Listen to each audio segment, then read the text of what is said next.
जो खबर हम आपको अब बताने जा रहे हैं वो बहुत ध्यान से सुनिएगा।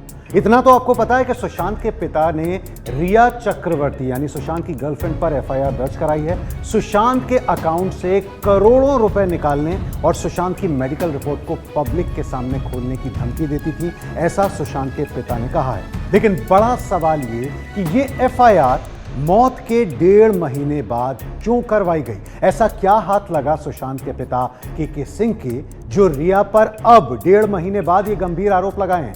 हम आपको बताते हैं।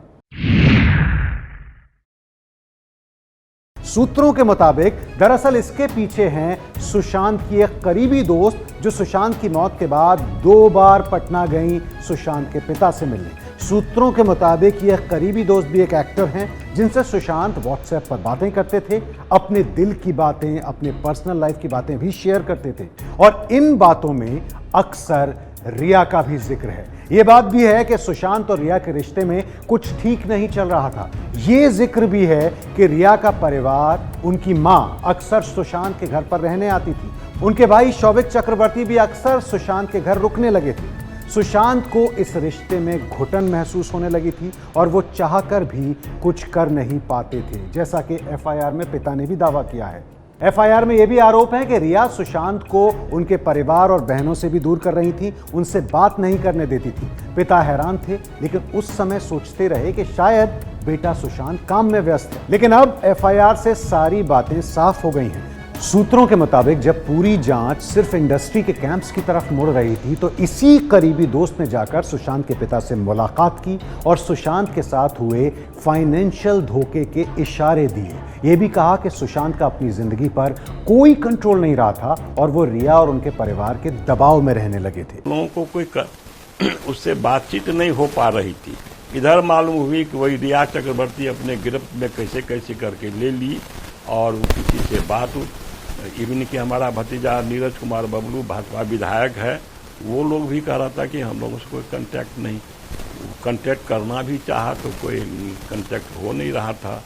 सूत्रों के मुताबिक तो सुशांत की इस करीबी दोस्त ने सुशांत के बैंक अकाउंट के बारे में भी उनके पिता से कुछ बेहद अहम जानकारियां साझा की हैं। यह भी बताया कि सुशांत ने कौन कौन सी कारें रिया के कहने पर खरीदी और कहां कहां पैसे इन्वेस्ट किए, यानी मनी ट्रेल की जांच होना बहुत जरूरी है। सुशांत के परिवार का भी अब मानना है कि देश भर में जो नेपोटिज्म और इनसाइडर आउटसाइडर की तरफ जांच हो रही थी वो भटकाने वाली है, जबकि परिवार के मुताबिक सुशांत को आत्महत्या की तरफ धकेलने वाले हालात रिया ने बनाए, ऐसा परिवार का आरोप है। अब सवाल यह है कि इस करीबी दोस्त ने सुशांत के पिता को और क्या क्या सबूत दिए हैं और इन सबूतों से क्या खुलासे होंगे, ये आने वाले दिनों में साफ हो ही जाएगा।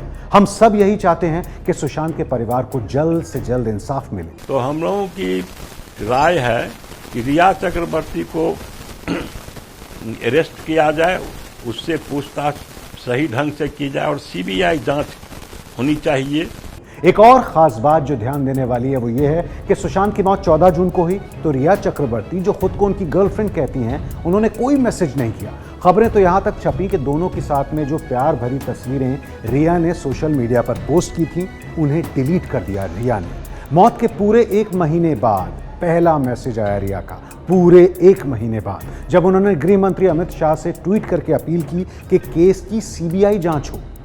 इसके अलावा रिया के भाई शौविक चक्रवर्ती, जो खबरों के मुताबिक सुशांत की कंपनी में पार्टनर थे, उन्होंने भी मौत के 40 दिन बाद एक लंबा सा संदेश इंस्टाग्राम पर पोस्ट किया जिसमें कहा कि सुशांत उनके बेहद करीब थे और हमेशा उन्हें याद आएंगे वगैरह, यानी काफी इमोशनल पोस्ट की। लेकिन 40 दिन बाद, इतने दिनों तक तो हम लोग बम्बई पुलिस पर ही निर्भर थे, लेकिन देख रहे हैं कि बम्बई पुलिस खानापुरी लोग कर रहे हैं, तो हम लोगों को अब उन लोगों पर उतना भरोसा नहीं है। इसीलिए हम लोग बिहार में ही केस किए हैं। हमारे बड़े भाई पटना में रहते हैं और थोड़ा अस्वस्थ रहते हैं, इसलिए वहाँ से, ताकि बिहार पुलिस भी इस केस को देखे। और हम लोगों की इच्छा है, राय है, हमारी ही नहीं बल्कि पूरे बिहार के लोगों की, कि सीबीआई जांच हो। आने वाले दिनों में और कई खुलासे होने वाले हैं, हम आपको लगातार अपडेट करते रहेंगे। एबीपी न्यूज आपको रखे आगे।